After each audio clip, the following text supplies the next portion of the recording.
Bienvenidos a todos, mi nombre es Diego Araya y este es su podcast Vayan y Hagan.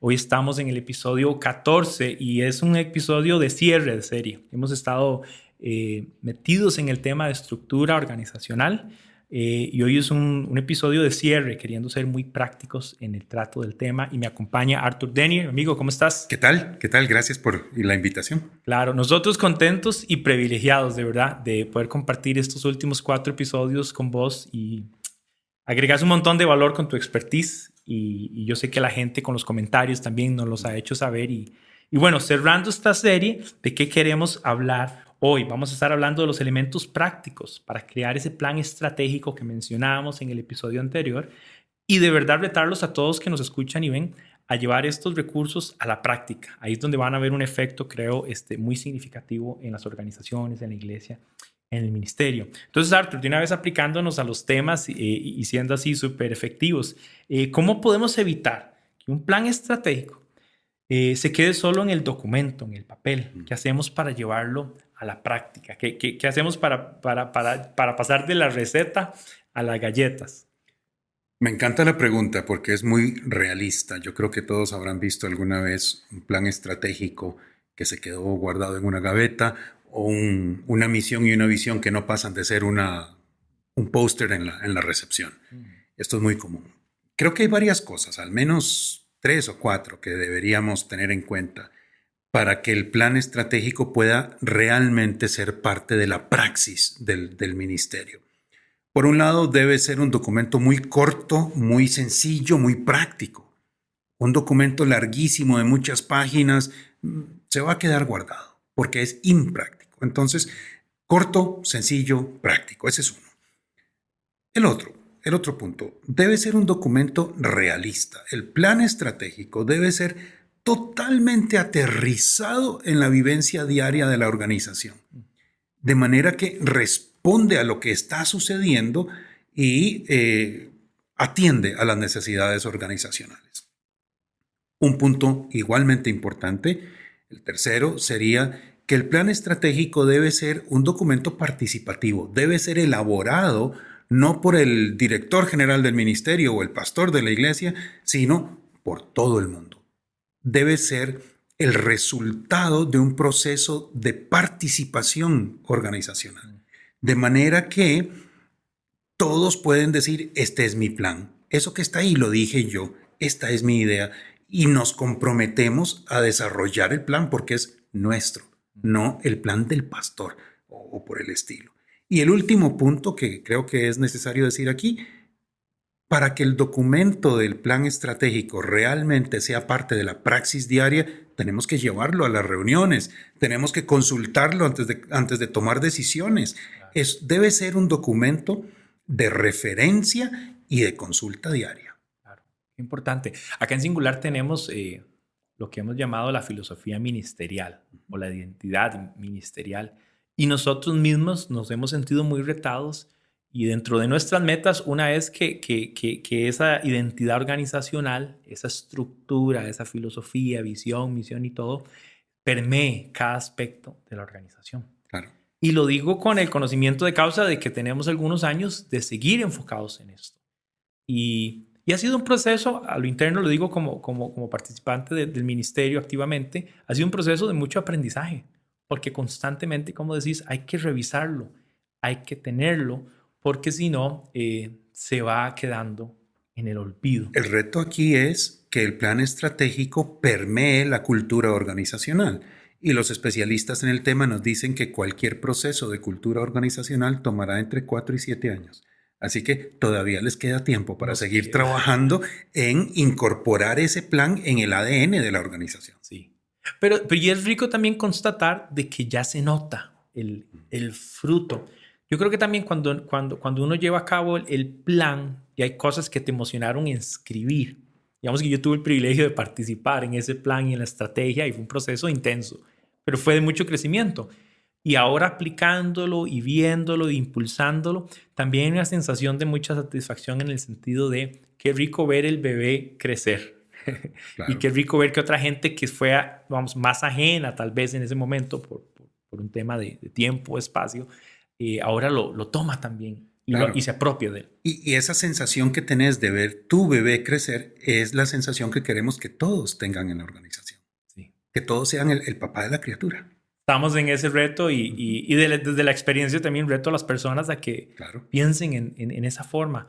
Una experiencia también que quería contar muy rápido es que, bueno, trabajando con iglesias y sirviendo con ministerios y todo esto, una de las cosas que me he topado un par de veces es cuando hay un plan, la gente lo tiene, mira, lo tengo listo, este es el plan, esto es lo que vamos a hacer, pero la cultura para ejecutar tal plan no te lo permite.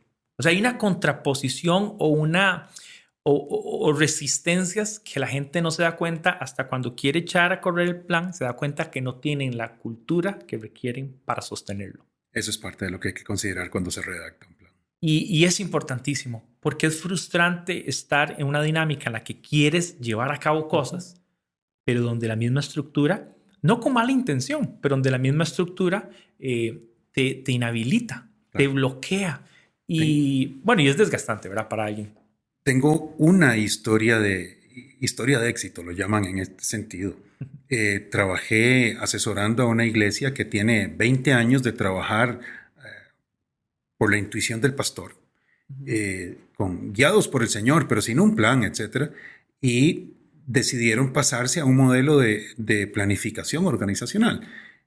Y entonces, gracias a Dios, aceptaron el consejo. Antes de hacer un plan estratégico, desarrollamos un estudio de cultura organizacional para entender esa cultura y entonces hacer un plan que no fuera a chocar de frente con la cultura. Esto es una de las vías para actuar. Anticipar el choque. Así que iba a es. suceder. Buenísimo. Arthur, volviendo al tema práctico. Me parece en el segundo episodio de esta serie comentamos el aspecto de misión y visión dentro de la estructura organizacional, pero hoy quisiera preguntarte la diferencia. Cuéntanos la diferencia otra vez para llevarlo a la práctica. ¿Qué es una cosa y qué es otra? ¿Qué es visión y qué es misión? Claro, es usual que haya un poquito de confusión, sobre todo porque las palabras suenan similares. La misión, con M, la misión es el objetivo básico por el que existe la organización. ¿Por qué y para qué estamos aquí? ¿Cuál es el llamado que el Señor nos dio? Esa es la misión. La visión con V, la visión es un sueño retador pero alcanzable. Un sueño que nos reta, nos emociona, pero que con esfuerzo y trabajo duro y la bendición del Señor podríamos alcanzar en el mediano o largo plazo.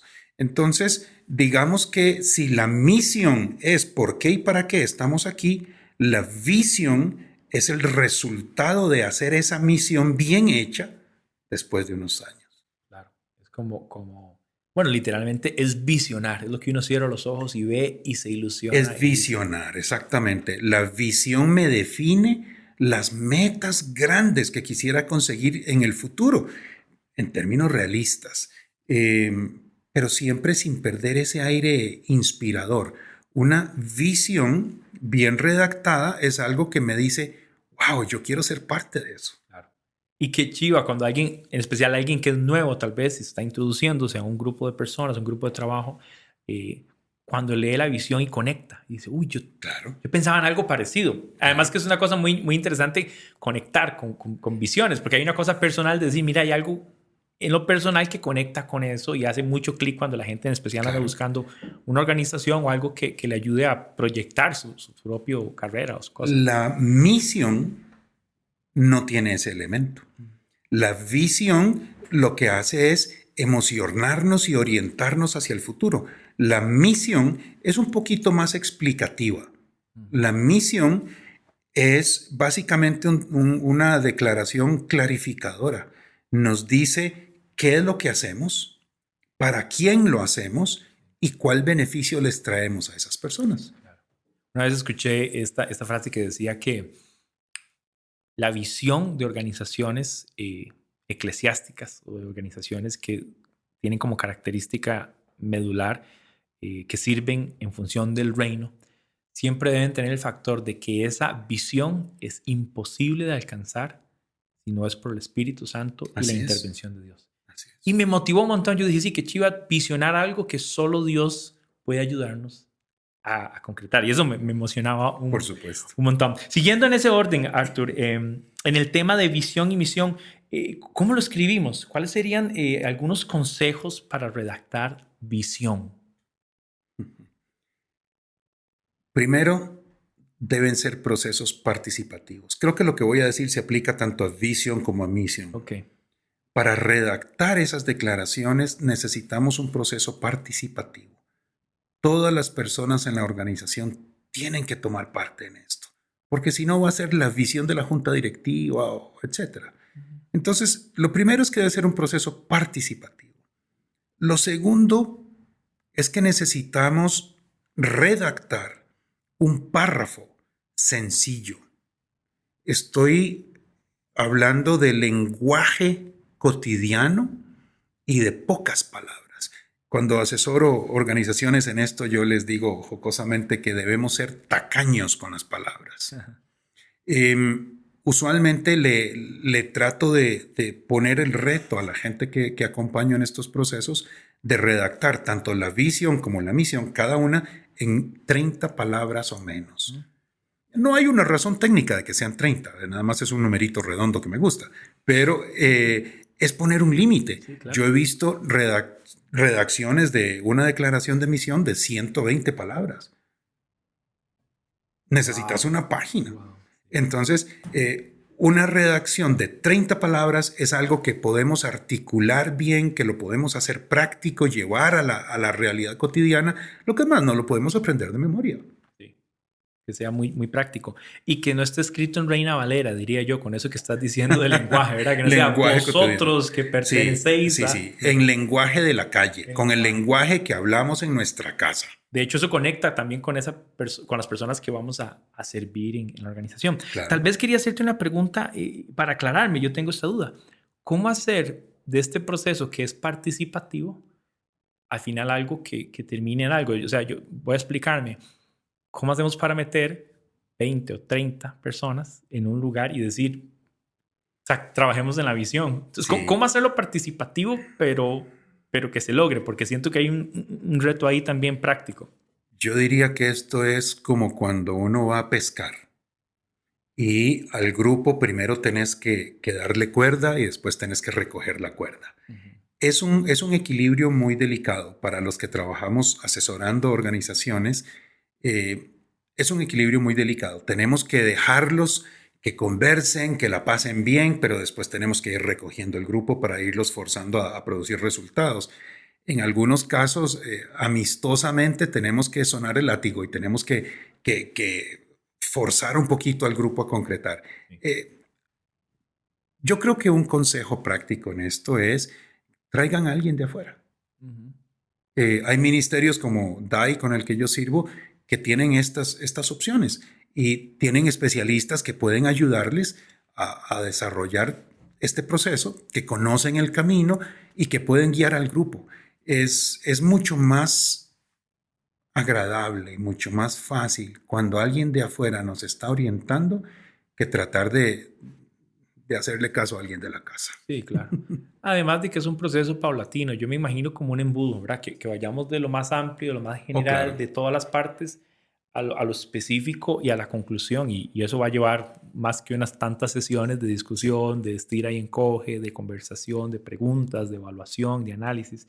Y bueno, eso me parece... Entonces, cosas que dijiste en qué escribir o cómo escribir visión y misión, que sea participativo, que sea algo con un lenguaje sencillo, cotidiano y que sea corto. Que seamos tacaños con las tacaños con las palabras. Específicamente en el tema de escribir una o la otra. ¿Qué otras cosas podrías agregar ahí? Específicamente en visión, no sé si hay un set de preguntas que debemos responder a la hora de escribirla para visión y otro para misión. Sí, yo le preguntaría al grupo, si el Señor nos acompaña y nosotros nos esforzamos en este trabajo, ¿cómo será el futuro? Esa es la pregunta. Sugeriría redactar primero la misión con M y después la visión con V. Pero la pregunta para la visión es, si de verdad nos esforzamos en cumplir nuestra misión y el Señor nos acompaña en el camino, ¿cómo se verá el futuro? ¿Cuál será el resultado dentro de 10 o 20 años? Esa es la pregunta. Y es futurista, esta conecta Totalmente. con el tema de visión. Totalmente. La visión es a futuro. Es como conducir un automóvil con las luces altas. Poder ganar claridad Así adelante. ¿Qué otras cosas, qué otros elementos? Dame todos los tips que tengas prácticos porque quiero que la gente los escuche Tratando de ser concreto, para la visión, yo diría, esa es la pregunta de fondo. Okay. Esa es la pregunta de fondo. ¿Cómo se verá el futuro si hacemos bien nuestro trabajo y el Señor nos acompaña? Ahora, para la misión hay 3 preguntas. Okay. Para la misión, las 3 preguntas son: ¿qué es lo que hacemos? ¿Cuál es el beneficio que ofrecemos? ¿Y a quién vamos a impactar con ese beneficio? Ahora, el truco está en responder esas 3 preguntas en 30 palabras. La respuesta de las 3 debe caber en un párrafo corto. Entonces, por ejemplo, lo que nosotros hacemos y a quién impactamos y el beneficio que ofrecemos podría ser llevar las buenas nuevas de Cristo a las personas en drogadicción y prostitución en zonas marginales de la ciudad X. Ajá. Me lo estoy inventando en este momento, pero eso podría ser una declaración de misión. Y me gusta porque dice, ¿qué vas a hacer? Dice, ¿con quiénes vas a hacerlo? Llevarlo a cabo. Inclusive especificas un lugar de la ciudad. Claro. Pero entonces me gusta porque aunque es un ejemplo, se ve que sí, es un ejemplo lo pensé en este momento, pero es tratar de responder esas 3 preguntas en un solo párrafo corto. Incluso lo podemos responder en muchos párrafos larguísimos y después vamos recogiendo. Reduciendo, claro. Se me ocurrió ahora una pregunta y puede ser media extraña, pero es porque me intriga. ¿Has visto o has participado en algún proceso donde al hacer las preguntas la gente termine dándose cuenta que no tiene cómo responderlas y definitivamente eso que están organizando no cabe, no debe, o que cabe dentro de otra cosa? Esa es una pregunta complicada.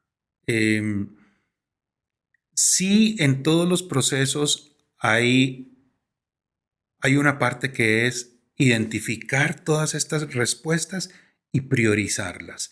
El proceso, muchas veces las organizaciones tienen muchas cosas que hacen y de repente en este proceso tienen que darse cuenta que hay que enfocarse en unas cuantas y las otras no. Y es un proceso doloroso, como escoger cuál brazo cortarse, porque todas las cosas que hacemos son cosas que amamos. Entonces, ese proceso de enfoque es doloroso. Se da en todos los casos, pero es un proceso de gran crecimiento porque nos damos cuenta de qué se trata esto que hacemos. Y entonces nos damos cuenta de cuáles son los fines últimos y cuáles son las actividades. Entonces, tal vez estamos dando comida a los pobres y tal vez tenemos una, no sé, alguna otra cosa, pero el fin último de lo que hacemos es traer las personas a Cristo. Claro. Tenemos que darnos cuenta. Y en términos muy generales, como hijos de Dios, esa es la visión. Es la visión del Padre, por decirlo así. Darse a conocer y revelarse. Sí. Tenemos que decir que la misión de toda organización cristiana es la misma para todos, cumplir la gran comisión. Ahora, al declarar cuál es nuestra misión, lo que estamos haciendo es declarando cuál es la porción que nos toca a nosotros dentro de aquella gran comisión. El quién es, el cuándo, exacto, en dónde, pero es la misma. ¿Dónde fui llamado a cumplir esa gran comisión? Pero al final de cuentas, todas las declaraciones de misión de cualquier organización cristiana tienen que apuntar claramente a la gran comisión, que no es ni siquiera ser convertidos, es ser discípulos. Amén. Qué bueno eso. Y la pregunta surge desde la inquietud de que, bueno, Latinoamérica, Costa Rica, es un mar de organizaciones eclesiásticas, es un mar de organizaciones paraeclesiásticas, es un mar de organizaciones enfocadas en tal vez más al tema social. Y creo que una cosa que yo agregaría a esto es qué importante pasar por estas preguntas para que en el proceso seamos tan específicos en decir que entre todo lo que existe, esto que estamos creando, agrega un valor específico. Entonces se justifica porque existe con algo tan específico y que hacen tan bien que todavía entre el mar cabe y va a cumplir un propósito. Hay una pregunta complementaria que usamos en algunos casos para forjar una declaración de misión y es qué es lo que hacemos diferente de otras organizaciones. O sea, ¿qué hacemos que otros no hacen o qué hacemos que otros hacen pero que nosotros lo hacemos diferente? Sí. Y eso nos ayuda a encontrar cuál es el nicho. Claro. Y yo reto a la gente realmente que nos escucha que está en ese proceso, ya sea de revisión o de creación, que indague. Y bueno, y ahí es donde también este rol de un consultor es tan clave. De repente uno no se atreve a hacer preguntas a uno mismo. Necesita que alguien te las haga. Bueno, yo por experiencia, yo sé que hay gente en mi vida que me hace preguntas que yo digo, uy, yo no quería preguntarme eso a mí mismo y él me la preguntó y sacó algo valioso. Claro, el rol del consultor en estos procesos es un poquito incómodo porque te toca hacer las preguntas que no todo el mundo se atreve a hacerse y te toca lidiar con las respuestas. Y ojalá ahora que decís eso, porque es importantísimo y además porque hemos estado motivando a la gente que te consulte, que te moleste, que te llame y que use los recursos y la manera en que estás disponiéndolos, además con DAE y la organización. Pero no contratas, no llamas o no pides ayuda a un consultor para escuchar lo que quieres. No. Lo llamas para escuchar lo que debes y sacar lo mejor. Exactamente. Mi trabajo ministerial no es darte palmaditas en la espalda. Yo he definido claramente que mi trabajo ministerial, lo pongo en estas palabras, es sostener la luz, sostener la lámpara en alto para que vos veas tu camino y lo camines. Yo no voy a definir cuál es tu camino, yo no lo voy a caminar. Mi trabajo como consultor solo es sostener la lámpara en alto. Wow, excelente. Retomemos un poquito un aspecto que de la mano de visión y misión está por ahí, quizás no lo hemos hablado tanto, pero enfatizando en para qué nos sirve como base del plan estratégico, no solo la misión y la visión, sino los valores. ¿Dónde están? ¿Para qué nos sirve? E inclusive cómo formularlos de una vez a lo práctico. Yo diría que los valores son, déjame usar esta figura, una de las 3 patas que sostiene la silla. Imagínate una silla de 3 patas. Uh-huh. Si le quitas una, se cae. Uh-huh. Entonces, la misión, la visión y los valores son las 3 patas que sostienen la silla. Uh-huh. Una visión y misión sin valores no sirven de nada. Los valores son algo que ya está ahí. Está dentro nuestro, está dentro del quehacer de la organización. Entonces, si la misión hay que definirla y la visión hay que soñarla, los valores hay que encontrarlos. Ya los traemos por dentro, ya los estamos viviendo. Y con esto quiero decir que los valores que están en un plan estratégico que definen a una organización no son valores idealizados, lo que quisiéramos vivir en el futuro. No, es lo que estamos viviendo ya. Deben ser realistas, es lo que estamos viviendo ya. Los valores ya están guiando nuestros pasos, ya están definiendo la esencia de lo que somos. Necesitamos encontrarlos, ponerlos en palabras. A veces cuando uno trabaja con una organización en esto, al final del proceso, lo más difícil yo creo en esto no es la visión, la misión, es definirlo, encontrar los valores. Y al final de ese trabajo intenso la gente dice, pero es que eso ya lo sabíamos. Sí, claro. Claro, ya lo sabíamos, ya lo vivíamos, pero nunca lo habíamos logrado poner en pocas palabras. Sí. ¿Y será que hay que evidenciarlos también? Hay cosas que se asumen que están y como se asumen a la larga, tal vez se pierden también. Correcto. Yo y no sé qué te parece, pero yo suelo pensar que los valores definen también mucho el sentir o la actitud con la que llevo a cabo la misión. Sí, claro. Si hay una organización que dice como misión voy a cavar un hueco grandísimo, esa es la misión de la organización y todos cavan el hueco con sus palitas, pero no define nada en los valores, van a hacer ese hueco, pero tal vez lo pueden hacer de mal modo, con una mala intención o en una actitud... tirándole la tierra encima al de la par. Sí, generan un montón de cosas. Pero si la misma organización, otra organización que también hace huecos, dice, nosotros hacemos huecos aquí, pero hay un valor de gozo. Claro. Y estamos haciendo ese huequito con gozo.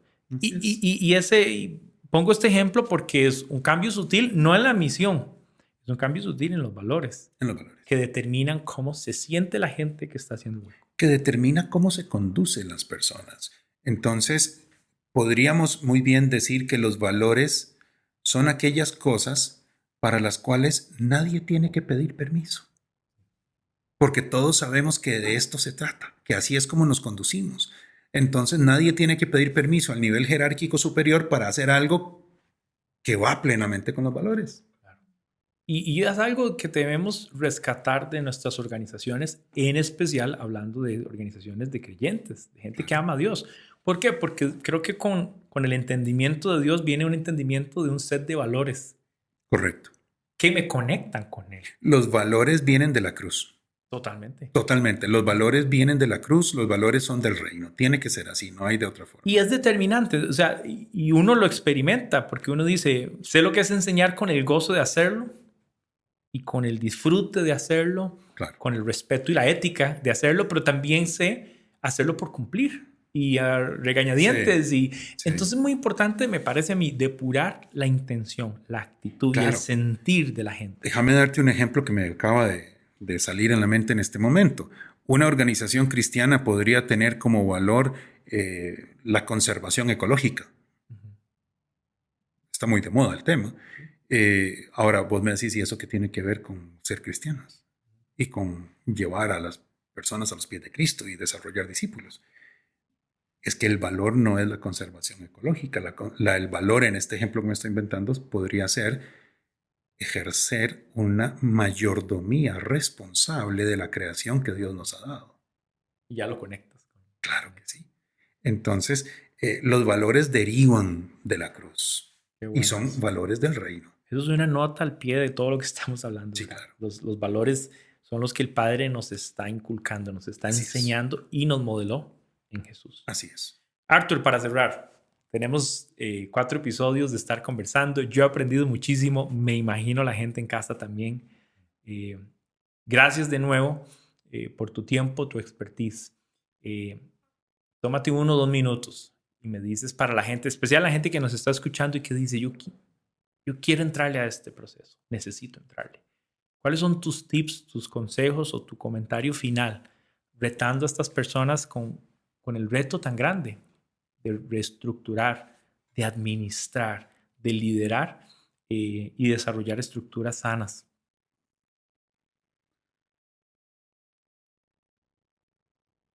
Quisieras que resuma 4 podcasts en 1 minuto. Más o menos. Yo creo que el primer consejo, tal vez el más importante, manténgalo simple. Tanto la estructura de lo que hablamos en los primeros podcasts como el plan de lo que hemos hablado en los últimos podcasts, manténgalo simple. Una estructura sencilla que sirve a las personas y no que se las come o que las ata.